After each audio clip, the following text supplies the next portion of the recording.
Salut și bine v-am găsit la un unboxing cu niște ghete Nike. Haideți să începem.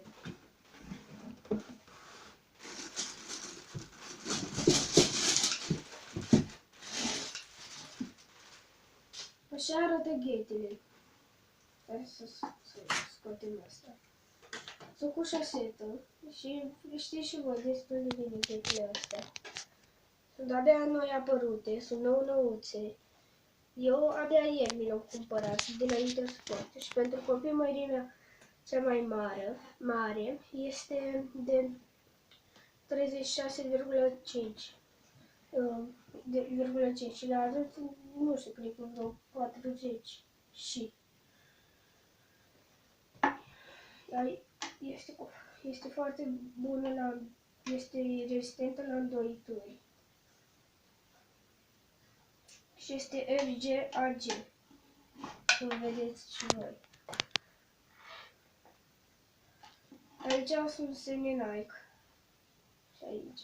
Și aici pe la călcâi este un nume mercurial. Și scrie aici mercurial. Și mai scrie Engineered for Speed. Uitați aici. Engineered for Speed. Are șosete și șoseta este foarte confortabilă. Pielea e rezistentă. Talpa e neagră și crampoanele astea sunt portocalii. Și cramponul e portocaliu.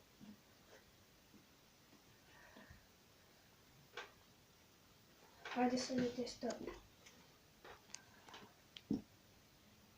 Cum vedeți, în loc de limbă este șoseta și pe interior e numai șoseta.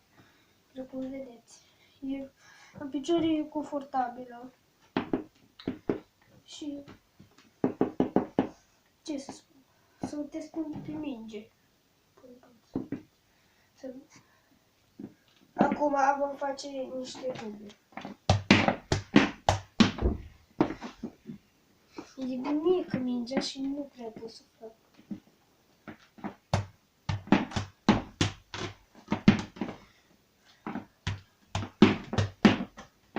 Dai tot.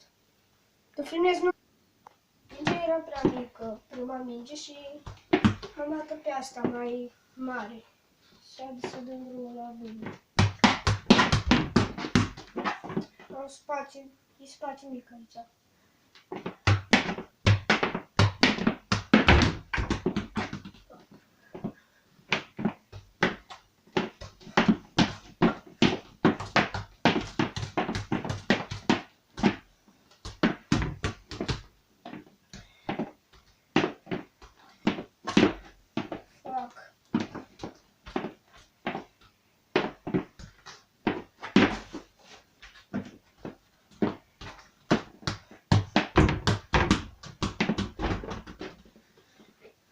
Și la pauză.